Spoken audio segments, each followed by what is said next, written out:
اور جب آپ لوگوں کو دیکھیں کہ وہ ہماری آیات میں بحث کر رہے ہیں تو آپ ان سے اعراض برتیں، یعنی آپ بحث میں نہ پڑیں یہاں تک کہ وہ اس کے علاوہ کسی اور بات میں مشغول ہو جائیں.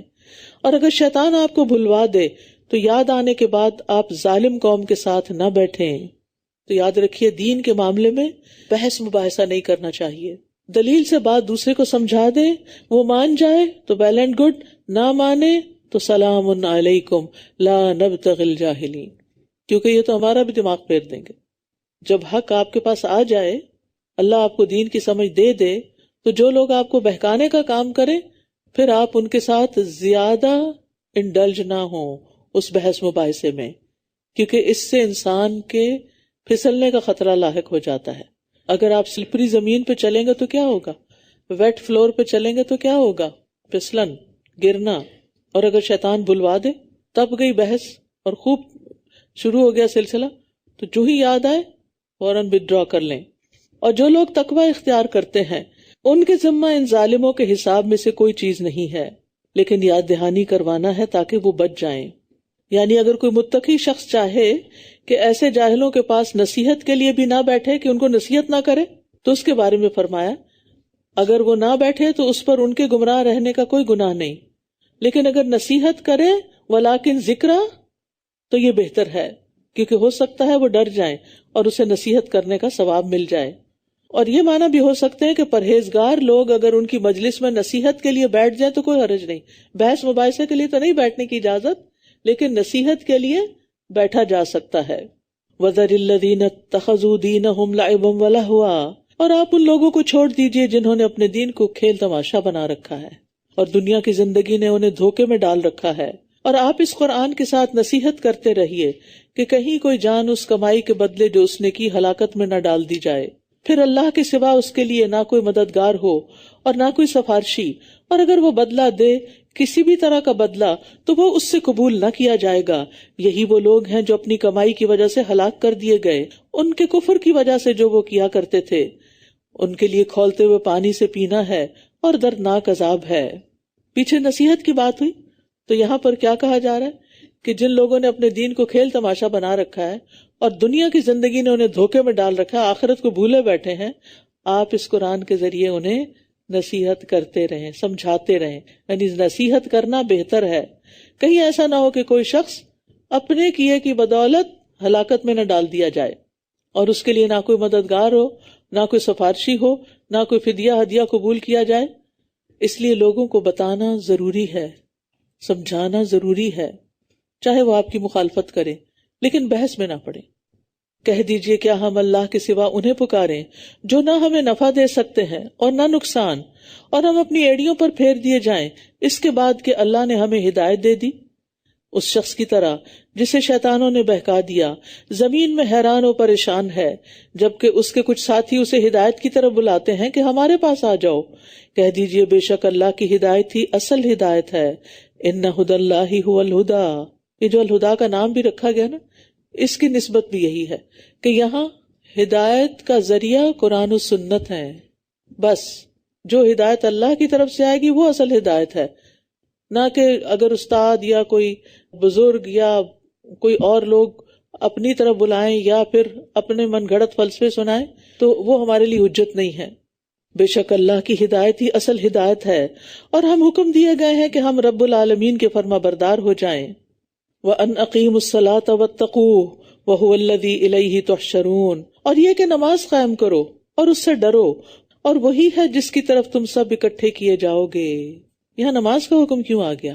اس لیے کہ جب انسان دین کا کام کرتا ہے نا، تبلیغ کا کام کرتا ہے، تو لوگوں کی باتیں سنتا ہے اور پھر مخالفوں کی مخالفت دیکھتا ہے، تو اس کی طبیعت کے اندر ایک ملال ضرور آتا ہے. تو اس کو پھر اپنی دھلائی چاہیے ہوتی ہے، اس سارے کو انڈو کرنے کی ضرورت ہوتی، اور نماز اس کا بہترین طریقہ ہے.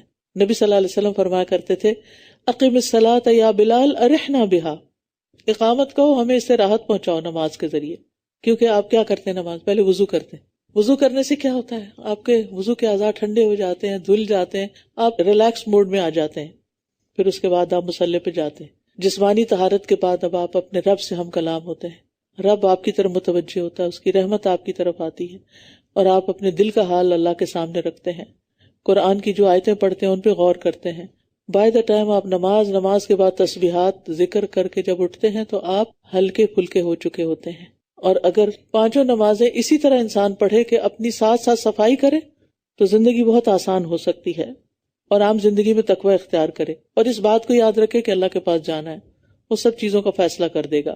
وَهُوَ الَّذِي خَلَقَ السَّمَاوَاتِ وَالْأَرْضَ بِالْحَقِّ، اور وہی ہے جس نے آسمانوں اور زمین کو حق کے ساتھ پیدا کیا، اور جس دن وہ کہے گا ہو جا تو وہ ہو جائے گا. اسی کی بات سچی ہے اور اسی کے لیے بادشاہت ہوگی جس دن سور میں پھونکا جائے گا. وہی غیب اور حاضر کا جاننے والا ہے اور وہ بہت حکمت والا، خوب خبر رکھنے والا ہے. یہاں آسمانوں اور زمین کو پیدا کرنے کا مقصد بتایا جا رہا ہے کہ وہ حق کے ساتھ پیدا کیے گئے، بے مقصد اور کھیل کے لیے نہیں، بلکہ حق کو ثابت کرنے کے لیے، خاص مقصد کے لیے. اور وہ کیا ہے؟ اچھا عمل کون کرتا ہے. لِيَبْلُوَكُمْ أَيُّكُمْ أَحْسَنُ عَمَلًا وَمَا خَلَقْتُ الْجِنَّ وَالْإِنسَ إِلَّا لِيَعْبُدُونِ، کہ جنوں اور انسانوں کی تخلیق کا مقصد ہی کیا ہے؟ کہ اللہ کی عبادت کریں. ساری کائنات لگی ہوئی ہے اللہ کی تسبیح کرنے، اب انسان کو اس مقصد کے لیے پیدا کیا گیا، اور پھر ان ساری چیزوں کو انسانوں کے لیے مسخر کیا گیا کہ وہ ان کو استعمال کریں. وَسَخَّرَ لَكُم مَّا فِي السَّمَاوَاتِ وَمَا فِي الْأَرْضِ جَمِيعًا مِّنْهُ، اور اس نے تمہاری خاطر جو کچھ آسمانوں میں ہے اور جو زمین میں، سب کو اپنی طرف سے مسخر کر دیا. وَالَّذِي خَلَقَ لَكُم مَّا فِي الْأَرْضِ جَمِيعًا، جو کچھ زمین میں ہے اس نے سارے کا سارا تمہارے لیے پیدا کیا. تو یعنی کہ کائنات کے بنانے کا ایک مقصد ہے. وَإِذْ قَالَ إِبْرَاهِيمُ لِأَبِيهِ آزَرَ أَتَتَّخِذُ أَصْنَامًا آلِهَةً، اور جب ابراہیم نے اپنے باپ آزر سے کہا کیا تو بتوں کو معبود بناتا ہے، بے شک میں تجھے اور تیری قوم کو کھلی گمراہی میں دیکھتا ہوں. اب یہاں ابراہیم علیہ السلام کا قصہ کیوں بیان کیا گیا؟ اس لیے کہ وہ توحید کے سب سے بڑے دائی اور شرک سے بیزار تھے. تو مسلمانوں کو سمجھایا جا رہا ہے کہ دیکھو انہوں نے کس طرح اپنی قوم سے، اپنے گھر والوں سے علیحدگی اختیار کر لی. مشرکین مکہ جو تھے یہ ابراہیم علیہ السلام کے دین پر ہونے کا دعویٰ کرتے تھے، اور ابراہیم علیہ السلام تو موحد تھے. تو اب تمہارے پاس شرک کی کیا دلیل رہ جاتی ہے؟ تمہیں اپنے باپ ابراہیم کا اسوہ فالو کرنا چاہیے. اور اسی طرح ہم ابراہیم کو آسمانوں اور زمین کی بادشاہت دکھاتے تھے تاکہ وہ بھرپور یقین کرنے والوں میں سے ہو جائے. یعنی ان کی ایک جرنی تھی رب تک پہنچنے کی، اور وہ تھی اللہ کی نشانیوں میں غور و فکر کے ساتھ. پھر جب اس پر رات چھا گئی تو اس نے ایک ستارہ دیکھا، کہنے لگا یہ میرا رب ہے. پھر جب وہ غروب ہو گیا تو کہا میں غروب ہو جانے والوں کو پسند نہیں کرتا. پھر جب اس نے چاند کو چمکتا ہوا دیکھا تو کہنے لگا یہ میرا رب ہے. پھر جب وہ غروب ہو گیا تو اس نے کہا اگر میرے رب نے مجھے ہدایت نہ دی تو میں ضرور گمراہ لوگوں میں سے ہو جاؤں گا. پھر جب اس نے سورج کو چمکتا ہوا دیکھا تو کہنے لگا یہ میرا رب ہے، یہ سب سے بڑا ہے. پھر جب وہ بھی غروب ہو گیا تو اس نے کہا اے میری قوم، بے شک میں ان سے بیزار ہوں جنہیں تم شریک ٹھہراتے ہو. انی وجہت وجہی للذی فطر السماوات والارض حنیفا وما انا من المشرکین. بے شک میں نے یکسو ہو کر اپنے چہرے کو اس ہستی کی طرف پھیر دیا جس نے آسمانوں اور زمین کو پیدا کیا، اور میں مشرکین میں سے نہیں ہوں. تو پوری قوم سے، خاندان سے، مال و متاع، ہر چیز سے منہ موڑ کر اپنا چہرہ اللہ کی طرف کر لیا. اپنا چہرہ اللہ کی طرف کر لینا چاہیے اور اللہ کے چہرے کی خاطر عمل کرنے چاہیے. وحاجہ قومہ، اور اس کی قوم نے اس سے جھگڑا کیا. اس نے کہا کیا تم مجھ سے اللہ کے بارے میں جھگڑتے ہو، حالانکہ اسی نے مجھے ہدایت بخشی ہے، اور میں ان سے نہیں ڈرتا جنہیں تم اس کے ساتھ شریک ٹھہراتے ہو. کیونکہ وہ بتوں سے ڈراتے ہوں گے کہ تم نے بتوں کو چھوڑ دیا تو تمہاری شامت آ جائے گی، مگر یہ کہ میرا رب کچھ اور چاہے. میرے رب نے ہر چیز کا علم سے احاطہ کر رکھا ہے. کیا پھر تم نصیحت نہیں پکڑتے؟ اور میں ان سے کیوں کر ڈروں جنہیں تم شریک ٹھہراتے ہو، جبکہ تم اس بات سے نہیں ڈرتے کہ تم نے اللہ کے ساتھ ان کو شریک ٹھہرایا جس کی اس نے تم پر ہرگز کوئی دلیل نہیں اتاری. تو دونوں گروہوں میں سے کون امن کا زیادہ حقدار ہے اگر تم جانتے ہو؟ وہ لوگ جو ایمان لائے اور انہوں نے اپنے ایمان کو ظلم یعنی شرک کے ساتھ خلط ملط نہیں کیا، وہی لوگ ہیں جن کے لیے امن ہے اور وہی ہدایت یافتہ ہیں. ایمان میں ظلم شامل کرنے سے کیا مراد ہے؟ شرک کرنا. جب یہ آیت اتری نا تو صحابہ کے لیے بڑا مشکل ہو گیا. انہوں نے نبی صلی اللہ علیہ وسلم سے عرض کیا ہم میں سے کون ہے جس نے اپنی جان پہ کوئی ظلم نہ کیا ہو، یعنی گناہ نہ کیا ہو؟ تو آپ نے فرمایا جو تم سمجھ رہے ہو وہ بات نہیں. کیا تم نے لقمان کا قول نہیں سنا جو وہ اپنے بیٹے سے کہہ رہے تھے ان الشرک لظلم عظیم، کہ شرک تو ظلم عظیم ہے، بہت بڑا ظلم ہے. اللہ تعالیٰ چھوٹے بڑے ظاہری باطنی ہر طرح کے شرک سے محفوظ رکھے. وَتِلْكَ حُجَّتُنَا آتَيْنَاهَا إِبْرَاهِيمَ، اور یہ ہماری حجت تھی جو ہم نے ابراہیم کو اس کی قوم کے مقابلے پر دی تھی. ہم جس کو چاہتے ہیں درجات میں بلندی عطا کرتے ہیں. بے شک آپ کا رب بہت حکمت والا، بہت علم والا ہے. سبحان اللہ. اللہ جس کو چاہے ہدایت دے دینا، اور اللہ دل دیکھتا ہے نا، اور ہمارا ارادہ اور نیت دیکھتا. ہم کیا چاہتے ہیں؟ کیا ہم بھی واقعی ہدایت چاہتے ہیں، ایمان میں اضافہ چاہتے ہیں؟ اگر واقعی چاہتے ہیں تو اللہ تعالیٰ رستے کھول دے گا. اس لیے آپ جب دعا کریں نا تو آپ دعا کیا کریں یا معلم ابراہیم علمنی، یا مفہم سلیمان فہمنی، کہ اللہ تو نے ان کو سکھایا سمجھایا، ہمیں بھی سمجھا دے. تو مشکل سے مشکل مرحلے، مشکل سے مشکل مسائل آپ کے لیے آسان ہو جائیں گے. وَوَهَبْنَا لَهُ إِسْحَاقَ وَيَعْقُوبَ، اور ہم نے اس کو اسحاق اور یعقوب عطا کیے. ہر ایک کو ہم نے ہدایت بخشی، اور اس سے پہلے نوح کو ہم نے ہدایت بخشی، اور اس کی اولاد میں سے داؤد اور سلیمان اور ایوب اور یوسف اور موسیٰ اور ہارون کو بھی، اور نیکی کرنے والوں کو ہم ایسا ہی بدلہ دیتے ہیں. اور زکریا اور یحییٰ اور عیسیٰ اور الیاس کو، یہ سب کے سب نیک لوگوں میں سے تھے. اور اسماعیل اور الیسع اور یونس اور لوط کو بھی، اور ہر ایک کو ہم نے تمام جہان والوں پر فضیلت عطا کی. اللہ کا ایک نبی ایک طرف اور پوری دنیا کے لوگ ایک طرف، کتنا بڑا مرتبہ اور فضیلت ہے انبیاء کی. بعض لوگ ان کے بارے میں ایسے بات کرتے ہیں جیسے اپنے کسی چھوٹے بھائی کی بات کر رہے ہوں. وَمِنْ آبَائِهِمْ وَذُرِّيَّاتِهِمْ وَإِخْوَانِهِمْ وَاجْتَبَيْنَاهُمْ وَهَدَيْنَاهُمْ إِلَى صِرَاطٍ مُسْتَقِيمٍ، اور ان کے آباء و اجداد اور ان کی اولاد اور ان کے بھائیوں میں سے بھی، اور ہم نے ان کو چن لیا اور انہیں سیدھے رستے کی طرف ہدایت بخشی. ذَلِكَ هُدَى اللَّهِ يَهْدِي بِهِ مَن يَشَاءُ مِنْ عِبَادِهِ، یہ اللہ کی ہدایت ہے جس کے ذریعے وہ اپنے بندوں میں سے جسے چاہتا ہے ہدایت دیتا ہے. اور اگر یہ پیغمبر بھی شرک کرتے تو جو عمل وہ کرتے تھے وہ ضرور ان سے ضائع ہو جاتے. یہاں 18 پیغمبروں کا نام لے کر ان کے ساتھ ان کے آباء اور اولاد اور اخوان ان کا ذکر فرمایا کہ اگر بفرض محال نبی یا اس کے رشتہ دار بھی شرک کر بیٹھتے تو ان کا کیا کرایا سب ضائع ہو جاتا، کیونکہ شرک کے ساتھ کوئی بڑے سے بڑا عمل بھی قبول نہیں ہوتا اور چھوٹے سے چھوٹا بھی قبول نہیں ہوتا. کیونکہ اللہ تعالیٰ فرماتے ہیں لَإِنْ أَشْرَكْتَ لَيَحْبَطَنَّ عَمَلُكَ، اگر تم نے شرک کیا تو تمہارا سارا عمل ضائع ہو جائے گا. أُولَئِكَ الَّذِينَ آتَيْنَاهُمُ الْكِتَابَ وَالْحُكْمَ وَالنُّبُوَّةَ، یہی وہ لوگ ہیں جنہیں ہم نے کتاب، حکمت اور نبوت عطا کی تھی.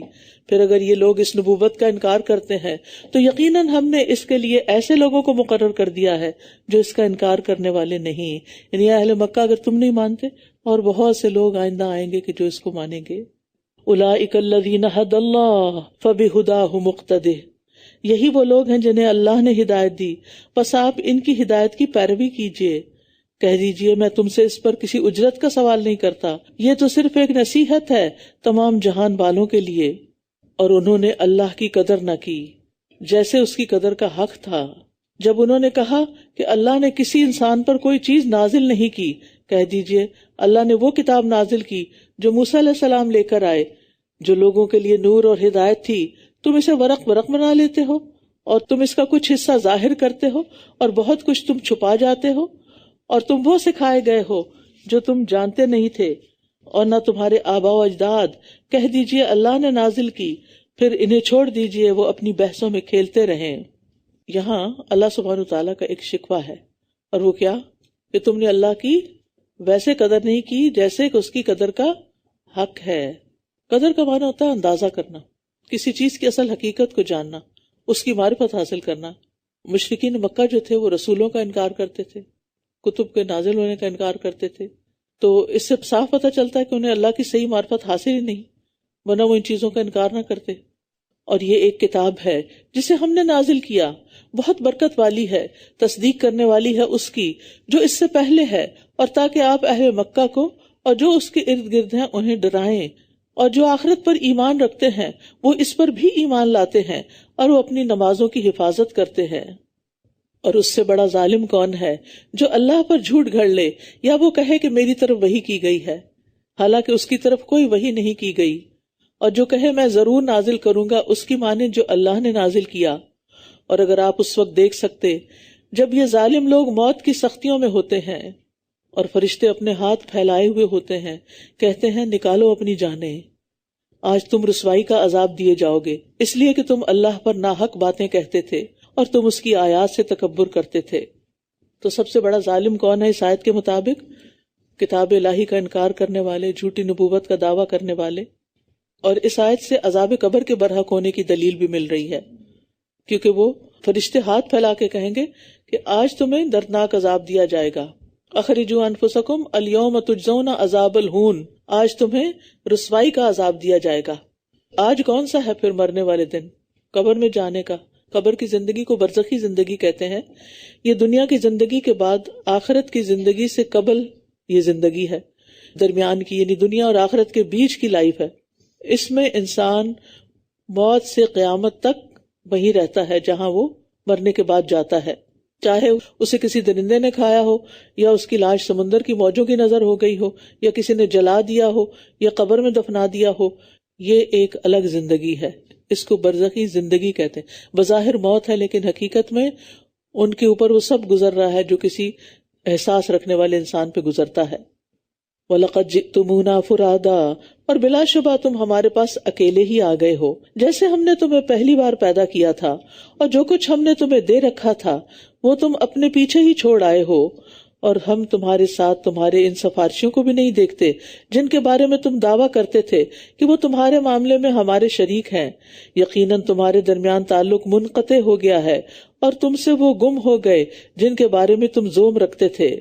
ان اللہ فالق الحب والنوى، بے شک اللہ ہی دانے اور گٹھلیاں پھاڑنے والا ہے، وہ زندہ کو مردہ سے اور مردہ کو زندہ سے نکالنے والا ہے، یہ ہے اللہ، پھر کہاں سے تم پھیرے جاتے ہو۔ بہار آ رہی ہے نا، تو درختوں کو دوبارہ پنپتے دیکھیں، کچھ درختوں پر چھوٹے چھوٹے پتے بڈز آ چکے ہیں۔ یہ کون کر رہا ہے؟ اللہ ہی کرتا ہے، ورنہ وہ تو زمین کی مٹی میں کھڑے ہیں۔ اور یہاں جیسے ونٹر میں سارے درخت ڈیڈ ہو جاتے ہیں، تو کس طرح اللہ سبحانہ وتعالیٰ ان کو پھر زندگی دیتا ہے اور وہ ہرے بھرے ہو جاتے ہیں۔ فالق الاصباح، صبح کا پھاڑنے والا ہے، اور اسی نے رات کو باعث سکون اور سورج اور چاند کو حساب کا ذریعہ بنایا۔ یہ بہت زبردست، بہت علم والے کا اندازہ ہے۔ اور وہی ہے جس نے تمہارے لیے ستارے بنائے تاکہ تم ان کے ذریعے خشکی اور سمندر کی تاریکیوں میں راہ پاؤ۔ یقیناً ہم نے نشانیاں کھول کھول کر بیان کر دی ہیں ان لوگوں کے لیے جو علم رکھتے ہیں۔ تو ستاروں کی تخلیق کے 3 مقاصد قرآن مجید میں پتہ چلتے ہیں۔ نمبر 1 کہ ستارے آسمان کی زینت ہیں، خوبصورتی ہیں۔ نمبر 2 وہ شیاطین کو مار بگانے کا ذریعہ ہیں، اور نمبر 3 راستہ معلوم کرنے کا ذریعہ ہیں۔ ان 3 مقاصد کے علاوہ ستاروں کا کوئی مقصد نہیں، ہاروسکوپ پڑھنے کا کوئی فائدہ نہیں۔ برٹن میں ایک ریسرچ ہوئی جس میں انہوں نے ان لوگوں کی پرسنالٹی کا جائزہ لیا جو ہاروسکوپ پڑھتے ہیں، تو انہوں نے کہا کہ یہ کم ذہن کے لوگ ہوتے ہیں، یہ کوئی بڑا کام نہیں کر سکتے، کیونکہ وہ تو اسی میں اٹکے رہتے ہیں، آج کا دن کیسا ہوگا، تمہارے لیے جمعے کا دن ٹھیک نہیں، اور تمہارے ہفتے کے دن ایکسیڈنٹ کا خطرہ ہے، اور پورا یعنی لوگوں کے اندر ایک تجسس ضرور ہے، لیکن ہمیں ہمیشہ دیکھنا چاہیے کہ ہم کس چیز کے بارے میں تجسس کر رہے ہیں۔ جہاں یہ دعا مانگتے ہیں نا ربی زدنی علما، وہاں یہ بھی مانگا کریں اللہم انی اعوذ بک من علم لا ینفع، اللہ اس علم کی ضرورت نہیں مجھے نہیں وہ چاہیے جس کا مجھے کوئی فائدہ نہ ہو۔ تو یاد رکھیے ستاروں کی تاثیر پر یقین رکھنا کفر ہے، کہ ستاروں کے اثرات ہوتے ہیں، یہ تو بیچارے خود ہیں بیکاری مارے مارے پھرتے ہیں، یہ تمہاری قسمت کے کہاں سے ذمہ دار آ گئے۔ اور جو شخص ستاروں سے علم حاصل کر کے لوگوں کو غیب کی خبریں بتاتا ہے وہ جھوٹا ہوتا ہے۔ نبی صلی اللہ علیہ وسلم نے فرمایا جو شخص کسی کاہن یا نجومی کے پاس جائے اور اس کی باتوں کی تصدیق کرے تو گویا اس نے محمد صلی اللہ علیہ وسلم پر نازل ہونے والی شریعت سے کفر کیا، کیونکہ اس سے بڑی خرابیاں بھی پیدا ہوتی ہیں۔ آپ نے دیکھا ہوگا کہ کچھ لوگ بس اس وہم کا شکار رہتے ہیں کہ ان پہ جادو ہو گیا، لہٰذا کبھی وہ کسی کے پاس جاتے ہیں کبھی کسی کے پاس۔ اچھا کوئی ان کو ملتا ہے ٹکرتا ہے تو وہ کہتا ہے تمہاری نند نے تم پہ جادو کیا ہے، اب آگے شامت نند کی، اور ستانا شروع کر دیا میاں کو، اس کی زندگی بھی حرام کر دی۔ بھئی کس وحی کے ذریعے تمہیں خبر ملی ہے؟ کیوں کسی پہ جھوٹا الزام لگاتے؟ اور ماننے والی پکا یقین کر لیتی اور بدگمانی پال لیتی۔ آپ کو پتہ ہے اول تو وہاں جانا ہی منع تھا، دوسرا اس کی بات پہ یقین کرنا منع، تیسرا پھر اس پہ یقین کر کے آگے ایکشن لینا منع۔ تو انسان اپنے آپ کو خسارے در خسارے میں ڈال دیتا ہے۔ اور وہی ہے جس نے تمہیں ایک جان سے پیدا کیا، پھر ایک رہنے کی جگہ ہے اور ایک سونپے جانے کی۔ یقیناً ہم نے نشانیاں کھول کر بیان کر دی ہیں ان لوگوں کے لیے جو سمجھتے ہیں۔ شاہ عبد القادر لکھتے ہیں کہ اول ماں کے پیٹ میں انسان سپرد ہوتا ہے تاکہ آہستہ آہستہ دنیا میں رہنے کی صلاحیت حاصل کر لے، پھر دنیا میں آ کے ٹھہرتا ہے، پھر سپرد ہوگا قبر میں تاکہ آہستہ آہستہ آخرت کا اثر قبول کر سکے، پھر جا ٹھہرے گا جنت یا دوزخ میں۔ یاد رکھیے قبر کا عذاب آخرت کے مقابلے میں بہت ہلکا ہے، اسی لیے وہ جب اٹھیں گے تو کہیں گے کس نے ہمیں ہماری خوابگاہوں سے اٹھا دیا۔ وہ آخرت کا ہولناک منظر دیکھیں گے تو قبر کی زندگی ان کو آرام کی جگہ لگے گی۔ اور وہی ہے جس نے آسمان سے پانی اتارا، پھر ہم نے اس کے ذریعے ہر چیز کی پیداوار نکالی، پھر ہم نے اس سے سرسبز نباتات کو نکالا جن سے ہم تہ بتہ دانے نکالتے ہیں، اور کھجور کے شگوفوں سے جھکے ہوئے خوشے نکالے، اور انگوروں کے باغات اور زیتون اور انار، ایک دوسرے سے ملتے جلتے بھی اور مختلف بھی۔ دیکھو اس کے پھل کی طرف جب وہ پھل لائے، اور اس کے پکنے کی طرف۔ یقیناً اس میں بڑی نشانیاں ہیں ان لوگوں کے لیے جو ایمان رکھتے ہیں اور انہوں نے اللہ کے لیے جنوں کو شریک بنا دیا، حالانکہ اسی نے انہیں پیدا کیا یعنی اللہ نے، اور انہوں نے اس کے لیے بغیر علم کے بیٹے اور بیٹیاں گھڑ لی۔ پاک ہے وہ اور بلند تر ہے اس سے جو وصف وہ بیان کرتے ہیں۔ وہی آسمانوں اور زمین کا ایجاد کرنے والا ہے، اس کے لیے کوئی اولاد کہاں سے ہو سکتی ہے، کیوں کر ہو سکتی ہے، کیسے ہو سکتی ہے، جبکہ اس کی کوئی بیوی ہی نہیں۔ اور اسی نے ہر چیز کو پیدا کیا اور وہ ہر چیز کو خوب جاننے والا ہے، یعنی اللہ البدی ہے، بے مثال، جو اپنی ذات اور صفات میں بے مثال ہے، وہی بے مثال پیدا کرنے والا ہے، وہ اکیلا اپنے خاص علم اور قدرت سے پیدا کرنے والا ہے۔ لہٰذا اس کے لیے کسی کو بیوی قرار دینا اور کسی کو بچہ قرار دینا یہ سب جھوٹ ہے، کیونکہ اس نے خود ایسی کوئی بات نہیں کہی۔ اور اس کی اولاد کیسے ہو جبکہ لم یلد ولم یولد ہے۔ ذالکم اللہ ربکم، یہی اللہ تمہارا رب ہے جس کے سوا کوئی معبود نہیں، ہر چیز کا پیدا کرنے والا، پس تم اسی کی عبادت کرو اور وہ ہر چیز پر نگران ہے۔ وَهُوَ عَلَى كُلِّ شَيْءٍ وَكِيلٌ۔ تو یہاں اللہ کا نام آیا، رب آیا، الہ آیا، خالق آیا، اور وکیل۔ ایک ہی آیت کے اندر کتنے سارے نام صفات۔ تو اللہ الخالق ہے اور اسی نے تمام تقدیروں کو پیدا کیا اور تمام انسانوں کو اور تمام چیزوں کو۔ لا تدرکہ الابصار وہو یدرک الابصار وہو اللطیف الخبیر، نگاہیں اسے نہیں پا سکتی اور وہ نگاہوں کو پا لیتا ہے اور وہ بہت باریک بین خوب باخبر ہے۔ ادراک کا ایک معنی ہوتا ہے کسی چیز کی حقیقت کو پا لینا۔ ادراک کا معنی اگر آنکھوں سے دیکھنا ہو تو اس کے بارے میں تو حضرت عائشہ فرماتی ہیں جو تمہیں یہ کہے کہ محمد صلی اللہ علیہ وسلم نے اپنے رب کو دیکھا تو اس نے یقیناً جھوٹ کہا، کیونکہ کوئی رب کو دیکھ نہیں سکتا۔ انہوں نے پھر یہی آیت پڑھی۔ صرف ابن عباس دیکھنے کے قائل ہیں، مگر ساتھ ہی یہ بھی فرماتے ہیں کہ آپ نے اپنے دل کی آنکھ سے 2 مرتبہ اللہ کو دیکھا ہے۔ وہ یہ نہیں کہتے کہ نیکڈ آئی سے دیکھا ہے سامنے۔ کچھ علماء یہ کہتے ہیں کہ دیکھا ہی نہیں، سرے سے نہیں دیکھا۔ وہ جو 2 دفعہ دیکھنے کی بات آتی ہے نا، وہ جبریل علیہ السلام سے متعلق ہے، کیونکہ جبریل علیہ السلام کو نبی صلی اللہ علیہ وسلم نے 2 مرتبہ اپنی اصل حالت میں دیکھا۔ لیکن قیامت کے دن سارے مومن اللہ کا دیدار کر سکیں گے۔ وجوہ یومئذ ناظرہ الی ربہا ناظرہ، اللہ تعالیٰ کو قیامت کے دن دیکھنے میں انسانوں کو کوئی دشواری نہیں ہوگی۔ بعض نے ادراک کا معنی حقیقت بھی لیا ہے کہ اللہ کی حقیقت کو کوئی نہیں پا سکتا، کیونکہ ہم مخلوق ہیں، وہ خالق ہیں۔ مخلوق کیسے خالق کی حقیقت جان سکتی ہے؟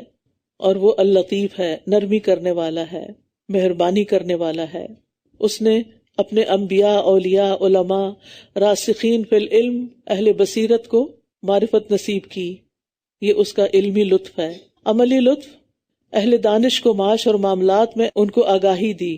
باطنی لطف، اہل قناعت اور آزاد طبع انسانوں کو پورا حصہ دیا۔ تکوینی لطف، ہر موجود شے کو عدم سے وجود بخشا۔ دنیاوی لطف، اس نے بہت سے انسانوں کو دنیا کا بڑا حصہ اور کامرانی عطا کی۔ اور اخروی لطف کس کے لیے؟ صالح اور نیک انسانوں کے لیے، اللہ کی معیت کا لطف، اللہ کے دیدار کا لطف۔ اور الخبیر بھی ہے، قد جاءکم بصائر من ربکم فمن ابصر فلنفسہ ومن عمی فعلیہا وما انا علیکم بحفیظ۔ بلا شبہ تمہارے پاس تمہارے رب کی طرف سے کھلی دلیلیں آ گئیں، تو جس نے بصیرت سے کام لیا سو وہ اس کے اپنے لیے ہے، اور جو اندھا بنا رہا تو اس کا وبال اسی پر ہے، اور میں تم پر کوئی نگران نہیں ہوں۔ بصارت آنکھوں کی روشنی ہوتی ہے اور بصیرت دل کی روشنی کا نام ہے۔ اللہ تعالیٰ نے جن کو دلوں کی روشنیاں دی ان کو حقیقت نظر آ جاتی ہے. وَكَذَلِكَ نُصَرِّفُ الْآيَاتِ، اور اسی طرح ہم آیات کو پھیر پھیر کر لاتے ہیں، اور تاکہ وہ کہیں کہ تو نے کسی سے پڑھ لیا ہے، اور تاکہ ہم اسے ان لوگوں کے لیے واضح کر دیں جو علم رکھتے ہیں. اتبع ما اوحی الیک من ربک لا الہ الا ہو وعارض عن المشرکین، آپ اس چیز کی پیروی کرتے رہیے جو آپ کے رب کی طرف سے آپ پر وحی کی گئی ہے، اس کے سوا کوئی معبود نہیں، اور مشرکین سے اعراض کیجیے. اور اگر اللہ چاہتا تو وہ شرک نہ کرتے، اور ہم نے آپ کو ان پر نگران نہیں بنایا اور نہ آپ ان پر ذمہ دار ہیں. اور تم ان کو برا بھلا مت کہو جنہیں یہ لوگ اللہ کے سوا پکارتے ہیں، ورنہ وہ بھی زیادتی کرتے ہوئے بغیر علم کے اللہ کو برا بھلا کہیں گے. اسی طرح ہم نے ہر امت کے لیے ان کا عمل خوبصورت بنا دیا ہے، پھر اپنے رب ہی کی طرف ان سب کا لوٹنا ہے تو وہ انہیں بتا دے گا جو بھی یہ کیا کرتے تھے. تو یہاں سد ذرائع کے طور پر مشرکین کے بتوں کو برا بھلا کہنے سے منع کیا گیا ہے کہ ایسا نہ ہو کہ وہ جواب میں تمہارے رب کو برا بھلا کہیں اور تم ذریعہ بن جاؤ، تو وہ رستہ ہی نہ دو کسی کو. اسی طرح کسی کے ماں باپ کو گالی نہیں دینی چاہیے، کیونکہ پلٹ کے وہ تمہارے ماں باپ کو گالی دے گا اور تم سبب بنو گے اس گالی کا. اور ان لوگوں نے اللہ کے نام پر اپنی پکی قسمیں کھائی ہیں کہ اگر ان کے پاس کوئی نشانی آ گئی تو یہ اس پر ضرور ایمان لے آئیں گے. کہہ دیجئے بے شک نشانیاں تو اللہ کے پاس ہیں، اور کیا چیز تمہیں آگاہ کرے کہ جب وہ آ جائیں گی تب بھی یہ ایمان نہیں لائیں گے. وَنُقَلِّبُ أَفْئِدَتَهُمْ وَأَبْصَارَهُمْ كَمَا لَمْ يُؤْمِنُوا بِهِ أَوَّلَ مَرَّةٍ وَنَذَرُهُمْ فِي طُغْيَانِهِمْ يَعْمَهُونَ، اور ہم ان کے دلوں اور ان کی نگاہوں کو پھیر دیں گے جیسا کہ وہ اس پر پہلی بار ایمان نہیں لائے، اور ہم انہیں ان کی سرکشی میں چھوڑ دیں گے کہ وہ بھٹکتے پھریں. اللہ ایمان کی توفیق چھین لیتا ہے، لیکن کس سے؟ جو معجزات دیکھ کر، نشانیاں دیکھ کر بھی ایمان نہ لائیں، انکار پر انکار کریں، مسلسل انکار کریں، تو ان کے اس برے عمل کی وجہ سے آئندہ ایمان لانے کی ان سے توفیق اور صلاحیت چھین لی جاتی ہے. کیونکہ ضدی اور ہٹ دھرم لوگ معجزات دیکھ کر بھی ایمان نہیں لاتے، لیکن اللہ جس کو ہدایت دیتا ہے وہ پہلی دفعہ ہی حق بات سنتے ہی، سچ بات سنتے ہی اس کو مان جاتے ہیں، قبول کر لیتے ہیں. لیکن جو ضد اور انا کا شکار ہو گئے ہیں وہ معجزات دیکھ کر بھی کوئی نہ کوئی بہانہ نکال لیتے ہیں، کوئی تعویل کر لیتے ہیں. تو اللہ سبحانہ وتعالی ہمیں ہمیشہ حق اور ہدایت کو قبول کرنے کی توفیق دیے رکھے. وآخر دعوانا ان الحمد للہ رب العالمین. سبحانک اللہم وبحمدک، اشہد ان لا الہ الا انت، استغفرک واتوب الیک. السلام علیکم ورحمۃ اللہ وبرکاتہ.